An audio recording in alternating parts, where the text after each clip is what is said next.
नमस्कार, मेरा नाम है सौरभ त्रिपाठी और आप देख रहे हैं हमारा खास शो राग बिहारी, जिसमें हम बिहार की राजनीतिक चर्चाएं आपको बताते हैं। आज की सबसे बड़ी चर्चा है बीपीएससी आंदोलन को लेकर, जिसको लेकर विपक्ष सड़क पर आ गया है। पप्पू यादव ने आज बिहार बंद का ऐलान किया था और तमाम जिलों में उन्होंने ट्रेनें रोकी, चक्का जाम किया, हाईवे जाम किए, जिसको लेकर बिहार में मामला अस्त व्यस्त रहा। इसी तरीके प्रशांत किशोर आमरण अनशन पर बैठे हुए हैं। सीएम आवास को घेरने के लिए तमाम छात्र संगठन पहुंचे थे, वहां लाठीचार्ज भी हुआ। तमाम अपडेट्स हैं, मगर सबसे बड़ा सवाल ये कि आंदोलन किस दिशा में जा रहा है, कितना बड़ा होता जा रहा है बिहार की राजनीति के लिहाज से, इस पर चर्चा करेंगे।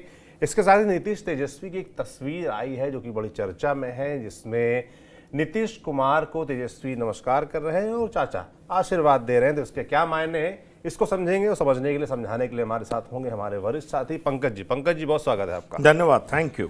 सबसे पहले तो मुझे लगता है बीपीएससी आंदोलन जो कि बिहार में लगातार बड़ा होता जा रहा है। आज देखिए तमाम जगहों पर प्रदर्शन हुए, ट्रेनें रोकी गई, सीएम आवास का घेराव करने का छात्र संगठनों की तरफ से प्रयास किया गया। तो तमाम घटनाएं हुई हैं। प्रशांत किशोर आमरण अनशन पे हैं, पप्पू यादव खुद ट्रेन पर चढ़ गए थे, उनके कार्यकर्ता चढ़ गए थे, हालांकि बाद उनको हटाया गया।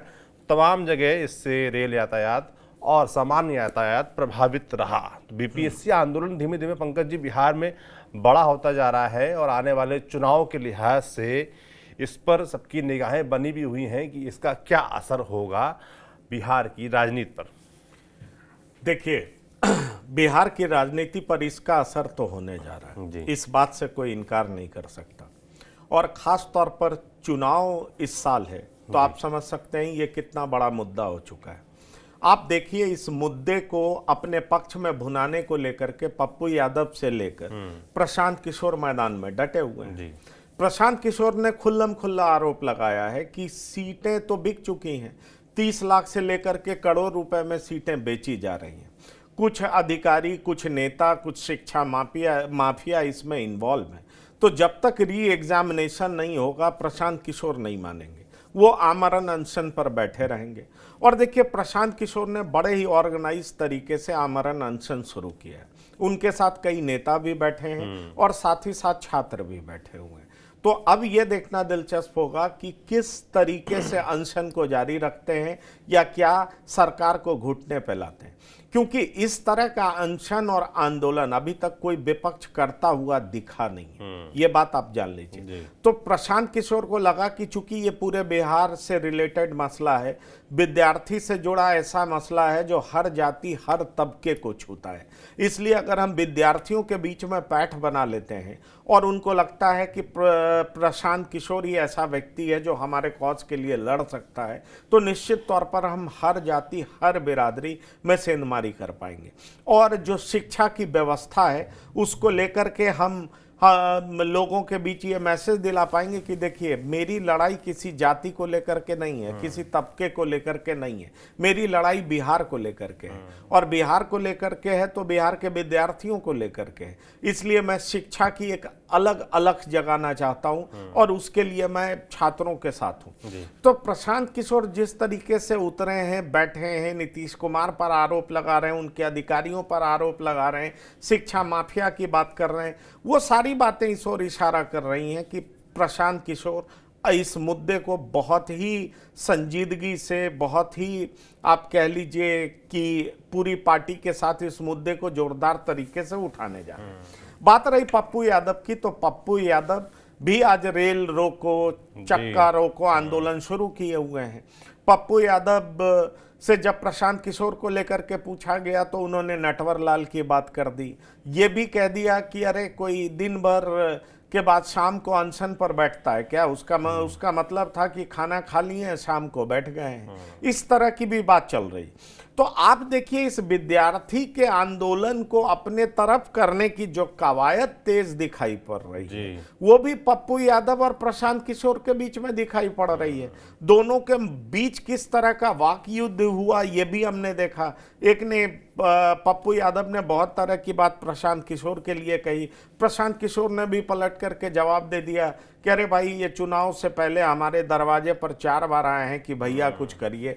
तो समझ लीजिए इस तरह का आरोप प्रत्यारोप का दौर भी चला। दरअसल इस लड़ाई के पीछे की जो कहानी है वो बड़ी दिलचस्प है। छात्रों के एक डेलीगेशन को लेकर के प्रशांत किशोर चले गए थे चीफ सेक्रेटरी से मिलने, और उसके बाद फिर कुछ लड़कों को लेकर के पप्पू यादव भी चले गए। तो ये जो क्रेडिट लेने की होड़ है वो साफ दिखाई पड़ रही है। लेकिन एक बात बहुत साफ है कि प्रशांत किशोर की जो लड़ाई होगी, जो धरना होगा, जो प्रदर्शन होगा, वो ऑर्गेनाइज्ड होगा। वो इस तरीके से नहीं होगा कि अचानक आए, टपके, रेल बंद किए, फलाना जाम किए, पुलिस लाठीचार्ज हुआ, तरह तरह की बात हुई और लोग परेशान हुए। प्रशांत किशोर ये नहीं करने जा रहे। प्रशांत किशोर करेंगे कि इसको ऑर्गेनाइज्ड मूवमेंट बनाने की कोशिश करेंगे। वो गांव-गांव तक पहुंचाने की कोशिश करेंगे। वो देखिए कहाँ बैठे हैं, गांधी मैदान में, और गांधी मैदान में बैठे हैं, वहां पर उनसे बार बार कहा जा रहा है आप यहाँ उठिए, ये आंदोलन करने की जगह नहीं है।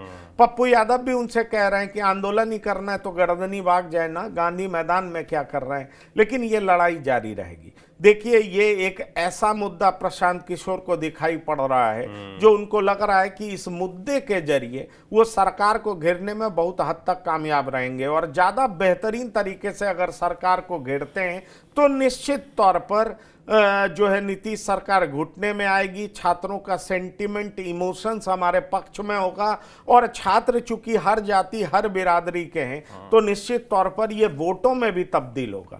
तो ये एक बड़ा मौका दिखाई पड़ रहा है प्रशांत किशोर को, जिसको पूरे तरीके से प्रशांत किशोर भुनाना चाहते हैं। पर ये जो क्रेडिट लेने की होड़ मची हुई है, आप बताइए, आप ही खुद भी कह रहे हैं कि पप्पू यादव भी जो प्रशांत किशोर कर रहे हैं वो कर रहे हैं।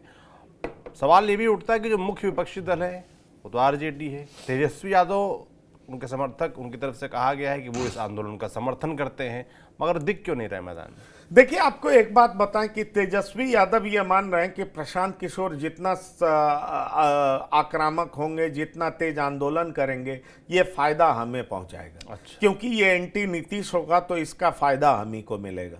इसलिए तेजस्वी के आंदोलन का अपना तरीका है। तेजस्वी अपने कार्यकर्ताओं के बीच कल से जा रहे हैं। तेजस्वी को लग रहा है कि ये तमाम ऐसे मुद्दे हैं जिनका हम समर्थन तो कर रहे हैं।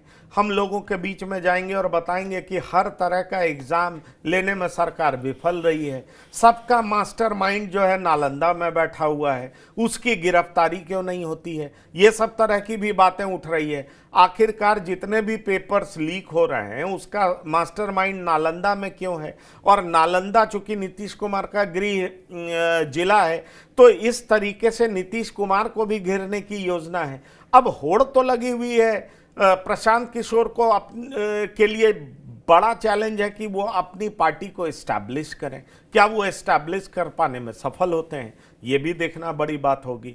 तो ये एक बड़ा मौका, बड़ा मुद्दा प्रशांत किशोर को लगा है। पप्पू यादव का अपना तरीका है, वो जितना आक्रामक होते हैं फिर उतनी तेजी से ठंडा भी पड़ते हैं। लेकिन क्या प्रशांत किशोर जिस तरीके से आंदोलन जारी रखे हुए हैं वो कब तक लेकर के चलेंगे? क्योंकि कह तो रहे हैं पुलिस को आना है तो आए, लाठी चलाए, डंडे बरसाए। मैं आमरण अनशन पर हूं, जब तक री एग्जाम करा नहीं लूंगा मैं आमरण अनशन से उठूंगा नहीं। अब आमरण अनशन से उठाने के लिए सरकार का क्या प्लान है, ये देखना दिलचस्प होगा। बिल्कुल दिलचस्प होगा। सरकार जिसे आंदोलन तेज हो रहा है, विपक्षी दल लगातार मैदान पर आते जा रहे हैं, उसको लेकर सरकार भी तो चिंतित होगी कि भाई एट द एंड जो नैरेटिव बन रहा है वो तो सरकार के पक्ष में ही बन रहा है, विरोध में ही बन रहा है। आपका कह रहा है सरकार इस मामले में बड़ा अडिग है, उसका स्टैंड क्लियर है कि पेपर लीक नहीं हुआ है, दोबारा पेपर नहीं कराएंगे ताकि विपक्ष को नैरेटिव ना मिल जाए कि देखिए पेपर लीक हो गया। देखिए, अगर सरकार थोड़ी भी झुक रही होती, उसको लगता कि इससे दिक्कत हो सकती है, तो जिस तरीके से परसों खुद विजय चौधरी सामने आए और उन्होंने ये कह दिया कि एक सेंटर से इस तरह का कोई रिपोर्ट नहीं आया है कि पेपर लीक हुआ है, तो पेपर लीक को, जब पेपर लीक ही नहीं हुआ तो फिर री एग्जाम क्यों होना चाहिए? तो ये विजय चौधरी जो बोल रहे हैं वो सरकार की भाषा बोल रहे हैं ना। अगर बीपीएससी की बात करें तो उसके सचिव भी कह रहे हैं कि कहीं से इस तरह की कोई बात नहीं है।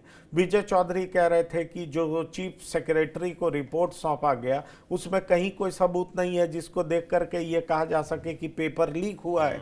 तो सवाल यह है कि सरकार तो अपनी बातें सबके सामने रख दे रही है। सरकार को लग रहा होगा कि इससे कोई बहुत ज़्यादा असर पड़ेगा नहीं, कुछ हजार लोग हैं, कुछ सैकड़ों लोग हैं जो कि आंदोलन कर रहे हैं, पर ऐसा प्रशांत किशोर को नहीं लगता है। प्रशांत किशोर नैरेटिव बनाने में लगे हुए हैं कि भाई बिहार में आप नौकरी के नाम पर क्या देते हैं, सरकारी नौकरी ही देते हैं ना, और अगर वो भी बेच देंगे तो यहाँ के जो युवा हैं, बेरोजगार हैं, गरीब हैं, जो 30 लाख से करोड़ रुपया नहीं दे सकते, उनकी हालत क्या होगी? वो हर जाति में हैं, हर तबके में हैं, तो उनकी नौकरियां आप क्यों छीन रहे हैं? तो प्रशांत किशोर इसको मुद्दा बनाने में लगे हुए हैं। पप्पू यादव का अपना एक रॉबिनहुड स्टाइल है जिसको वो अपनाए हुए हैं। पप्पू यादव आंदोलन कर रहे हैं, कांग्रेस उनके साथ है क्या? कांग्रेस अलग आंदोलन कर रही है। तो सवाल यह है कि बिहार में कांग्रेस अलग चल रही है, पप्पू अलग चल रहे हैं, लेकिन जन स्वराज पार्टी प्रशांत किशोर के साथ खड़ी है, तमाम नेता प्रशांत किशोर के साथ खड़े हैं। इसलिए ये आंदोलन को जिस तरीके से प्रशांत किशोर लेकर के चलना चाह रहे हैं, मुझे लगता है कि उनका तरीका जो है वो लंबा चलेगा, और लंबा चलेगा तो लोगों के जहन में लंबे समय तक रहेगा। अब वो आमरण अनशन पर भी बैठ गए हैं। आमरण अनशन पर बैठने का मतलब है कि निश्चित तौर पर सरकार पे दबाव डालना है। अब ये देखना होगा कि क्या सरकार पर दबाव डालने में कामयाब होते हैं प्रशांत किशोर, ये देखना बहुत दिलचस्प है। बिल्कुल दिलचस्प होगा कि विपक्ष इस आंदोलन को कैसे आगे खींचती है। खासतौर पर प्रशांत किशोर क्या करते हैं इस आंदोलन में, आमरण अनशन पर बैठ जरूर गए हैं, क्या वो दबाव बनाने में कामयाब होंगे सरकार पर, इस पर हमारी निगाहें बनी रहेंगी। और बीपीएससी आंदोलन को लेकर जो भी अपडेट्स आ रहे हैं आप तक हम पहुंचाते रहेंगे। पर एक तस्वीर भी वायरल है नीतीश और तेजस्वी की। तेजस्वी राजभवन में खड़े हैं हाथ जोड़े हुए, और चाचा नीतीश कुमार सामने से आशीर्वाद दे रहे हैं। लोग इसके मायने निकालने लगे हैं। उसी के कुछ दिन पहले लालू यादव ने एक ऑफर दिया था उसको लेकर, हालांकि नीतीश कुमार ने साफ तौर पर कह दिया था कि भाई उसके कोई मायने ना निकाले जाएं, और ये ऑफर हमें नहीं सुनना है, हमें नहीं चाहिए। ये तस्वीर आप स्क्रीन पर देख पा रहे होंगे। देखिए, एक बात आप जानिए कि नीतीश कुमार तो इस तरह की राजनीति करने के माहिर है। वो सिंबॉलिज्म में बहुत यकीन रखते हैं, और जहाँ तक तेजस्वी यादव का है तो वो भी इस तरीके से इसलिए कर रहे हैं क्योंकि तेजस्वी यादव भी विपक्ष को कंफ्यूज करना चाहते हैं, अपने विपक्ष को, मतलब सत्ताधारी को। अब नीतीश कुमार क्या करेंगे, ये चर्चा तो बहुत जोर पर है ही। ये भी बात चल रही है कि खड़मास के बाद उलट पलट हो जाएगा, पर होगा क्या? नीतीश कुमार इसको लेकर के सबको संशय में रखे हुए हैं। दरअसल नीतीश कुमार ऐसा क्यों कर रहे हैं, और तेजस्वी यादव ने ये ट्वीट भी किया है, बड़ी बात यह है। तो तेजस्वी यादव भी क्या अपने विरोधी दलों को गुमराह कर रहे हैं, कंफ्यूज कर रहे हैं? अगर आप मुझे पूछेंगे तो मेरी समझ ये कहती है कि कंफ्यूज ही कर रहे हैं। और क्यों कंफ्यूज कर रहे हैं वो भी हम अगले शो में बताने वाले हैं कि आखिरकार कंफ्यूजन के पीछे मसला क्या है।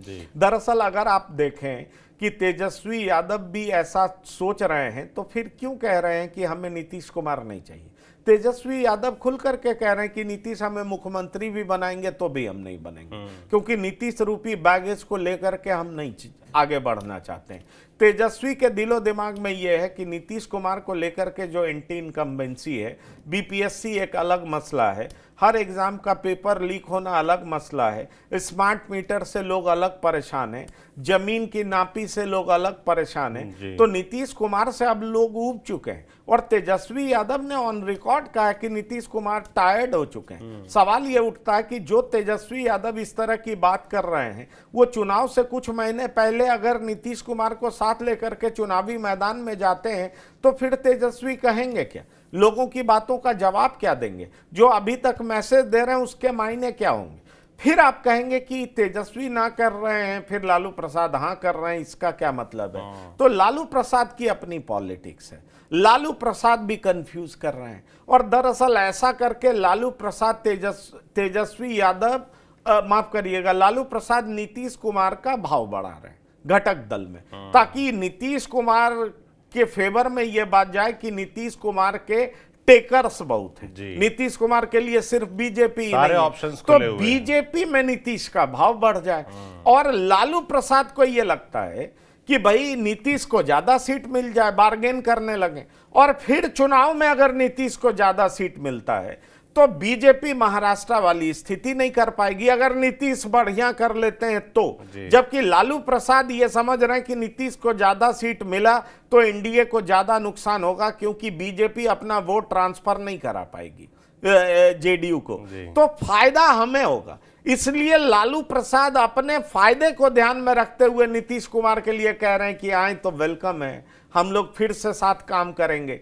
तो नीतीश कुमार को लेकर के जो लालू प्रसाद का ये पॉलिटिक्स है, उस बात को आप समझ लीजिए कि दरअसल एक तो ईबीसी को मैसेज देना है कि हम नीतीश से नफरत नहीं करते हैं, वो बीजेपी के गोद में बैठ गए हैं इसलिए हमारी दूरी है, हमारा नीतीश से कोई नफरत नहीं है।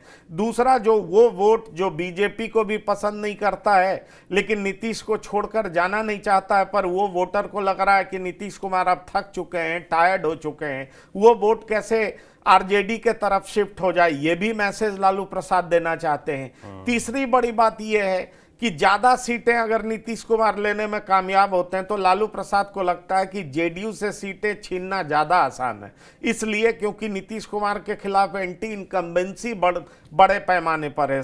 बहुत सारे एग्जाम्स के पेपर लीक हुए हैं और मैंने आपको बताया स्मार्ट मीटर, लैंड सर्वे, ये सारे ऐसे मुद्दे हैं जिसको लेकर के जनता के बीच में आरजेडी जाएगी, सवाल उठाएगी। तो सवाल उठता है कि इन सब को लेकर के लालू प्रसाद को लगता है कि इससे आरजेडी फायदे में रहेगी, और आरजेडी फायदे में रहेगी तो आरजेडी की सरकार बन जाएगी। आप याद करिए पिछले चुनाव को, 2020 में महज 12,000 वोट से तेजस्वी यादव चूक गए थे और उसमें कहा गया था कि 70 सीटें दी गई थी कांग्रेस को, इसलिए चूक गए थे। उसमें यह भी बताया गया कि 8-9 सीटों पर सत्ताधारी दल ने बेईमानी कर लिया था, इस तरह की का भी आरोप आरजेडी के तरफ से लगाया गया।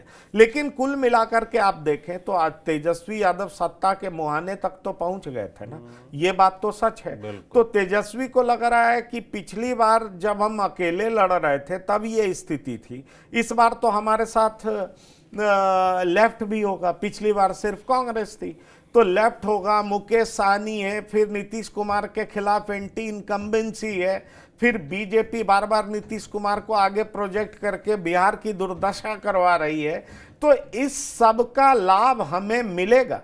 इसीलिए तेजस्वी अपने सिपा सलार को कह रहे हैं कि इन सब चक्करों में मत पड़िए, ये मीडिया वाले फैला रहे हैं, हम लोग भी कुछ गुमराह कर रहे हैं, कंफ्यूज कर रहे हैं, लेकिन सच्चाई ये है कि हम नीतीश कुमार के साथ चुनाव में नहीं जाने वाले, और हम नीतीश के साथ चुनाव में नहीं जाने वाले हैं, तो आप लोग भी इधर दिमाग मत लगाइए। दूसरी सबसे बड़ी बात है कि तेजस्वी चाहते हैं कि अगर हम नीतीश को साथ लेंगे तो 100 सीट तो कम से कम देना पड़ेगा ना, और इस 100 सीट पर जो हमारे कार्यकर्ता हैं, हमारी पार्टी है, उसकी हैसियत क्या होगी, वो बेकार हो जाएगी। तो हम अपनी ताकत को कमजोर क्यों करें।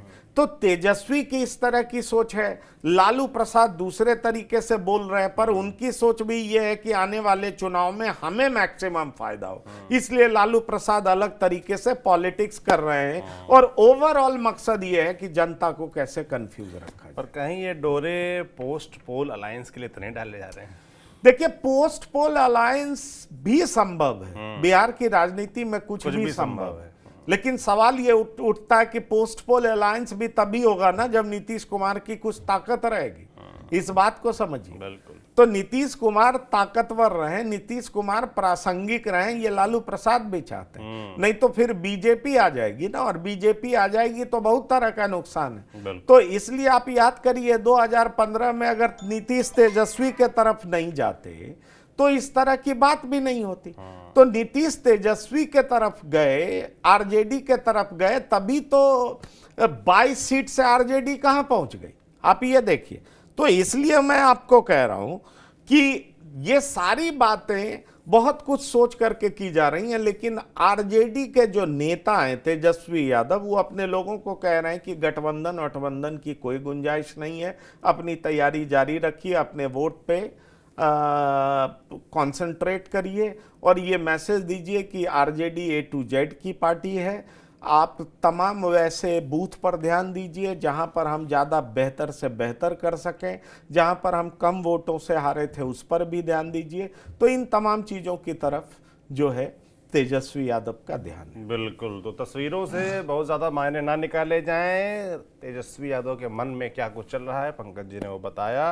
वो नहीं चाहते कि नीतीश कुमार के साथ चुनाव में जाया जाए। हालांकि लालू यादव अपनी राजनीति के अनुसार चाहते हैं कि सभी दरवाजे खुले रहें, तो वो अपनी अलग बात कह रहे हैं। बाकी सबसे बड़ा तो इस वक्त अपडेट है वो बीपीएससी आंदोलन को लेकर है, क्योंकि आंदोलन लगातार बड़ा होता जा रहा है और आप देख सकते हैं कि किस तरीके से विपक्षी दल इसमें कूद गए हैं। तो आंदोलन की दिशा क्या होगी, कितना बड़ा ये आंदोलन होगा और कितना इसका असर होगा बिहार की राजनीति पर, ये हमने समझने का, समझाने का आपको प्रयास किया।